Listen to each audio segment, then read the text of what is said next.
Good morning, Miss Turd. Lovely weather we're having. You're a liar, aren't you, Miss Turd? No, I'm not. That is not. I am not a liar, Miss Vasquez. I'm the exact opposite, in fact. I'm a truther. I can't lie. I had a surgery when I was a teenager that removed both my lying glands and my funny bone, so I am incapable of lying. Or humor. Is that so? Strangely, that doesn't appear anywhere in your medical records, and in fact, your whole story sounds like something you made up or pulled from a fever dream. Well, my dreams are very vivid, I'll admit. I once dreamt that I was made entirely of spaghetti, and my truth is my reality. The court doesn't need to hear any more of your bolognese, Miss Turd. You have spoken a lot about your supposed Hollywood career to prove damages, and even compared yourself to some A-list stars, including Meryl Streep. Do you honestly stand by that statement? And in case you aren't familiar with the term, honestly, it means the truth. No, actually I hadn't heard that word before. To answer your rude question, I absolutely do think I am similar to Meryl Streep. And if you had seen the range of emotion and pure talent displayed during the scene in Machete Kills, where I get stabbed in the titty with a tiara while dressed in a sequin gown, then I think you would all agree that I could have easily tackled her role in Sophie's Choice. That movie would have been like child's play to me. And that's not a pun on her having to choose which one of her children gets killed. I mean, the acting would have been super easy. Also, we're both blonde, so I think you would agree after the success of Aquaman, I was destined to follow in her Prada shoes. Wow, I'm embarrassed for you, Miss Turd. Let's continue. You described a scenario in Australia where you intervened while Mr. Depp was boxing a kangaroo. Is that correct? Yes, he was punching it in its pouch and shouting, "I'll rip your pouch off and use it as a bandana, you Aussie F-word." And during this fight, you allege the kangaroo bit off Mr. Depp's finger. Yes, I believe so. And you stepped in to break up the fight, and Mr. Depp turned his aggression towards you. Is that correct? Yes, that's right. All I could keep thinking was Kate Moss and the trapeze. Johnny once intentionally removed the safety net and dropped her from a trapeze when they both worked at the circus together for a summer in the 90s. So you were scared he would attack you, and then he did attack you in the garden with a tennis ball. Do you remember saying that? How could I forget? He put me in a wheelchair. A wheelchair? You did not mention that previously, Miss Turd. Well, why would I? I only tell my close friends those kinds of personal things. And you didn't RSVP to my sleepover, so you missed out on all the gossip. And the s'mores. I can't think of a worse way to spend an evening. You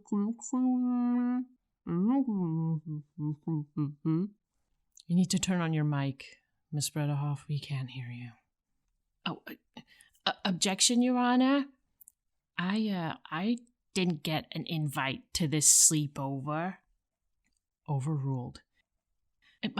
But I'm trying here. It isn't offered as proof of the fact, Your Honor. I just wanted to show that it really hurt my feelings that she invited Ms. Vasquez and not me. The objection is overruled. Next question. Thank you, Your Honor. You said he attacked you, put you in a wheelchair, and yet the very next day you appeared on American Ninja Warrior, completed the course, and have no medical records or photos to show any injuries. Is that right? That's correct. I just got on with it. I don't see myself as a victim. And once this case is over, you can all read about how strong I am in my book. Amber Heard It Through the Grapevine, One Victim Story of Surviving Victimhood in Hollywood. The book will have the foreword written by my close friends, Vic and Tim. I don't support burning books, but you're making it very difficult for me to stand by that statement.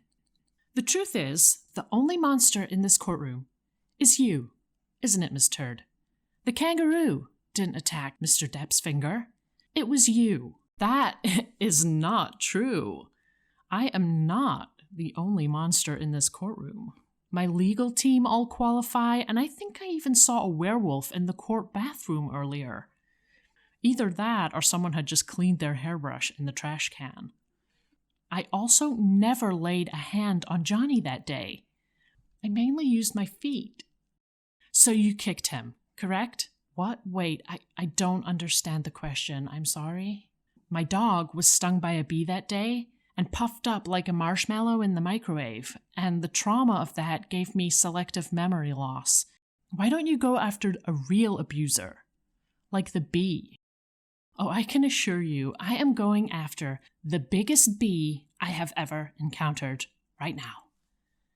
Don't you find it odd that only your sister, who is basically your personal meat puppet, testified on your behalf?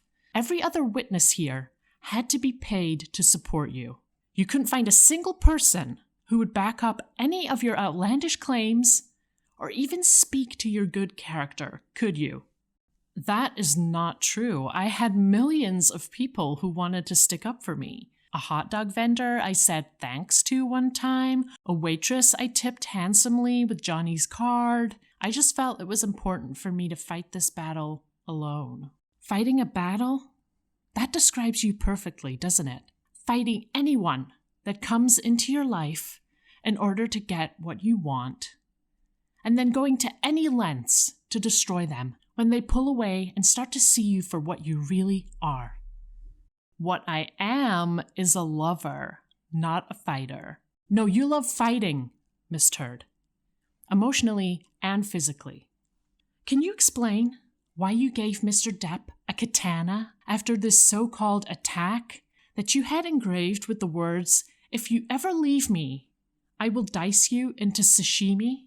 It's not like it ever crossed my mind he would hurt me with it. I'm not afraid of him. Exactly. You're not afraid.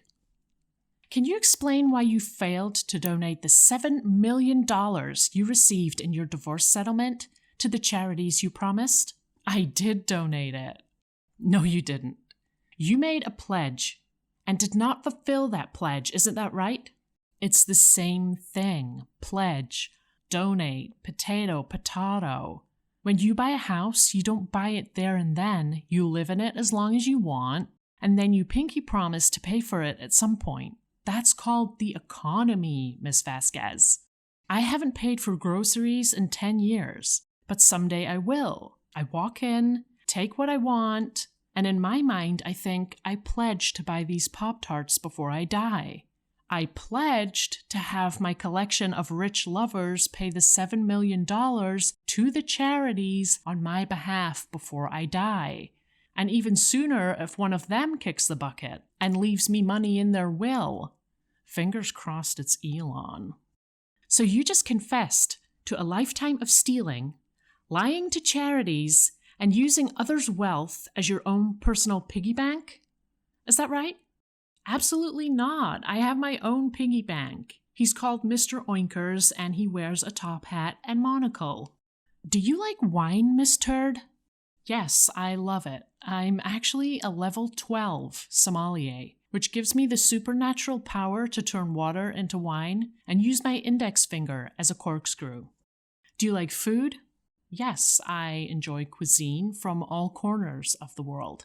I'm very well traveled and well fed.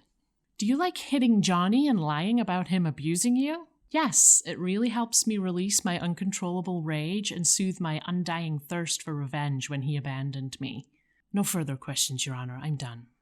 Oh, shit.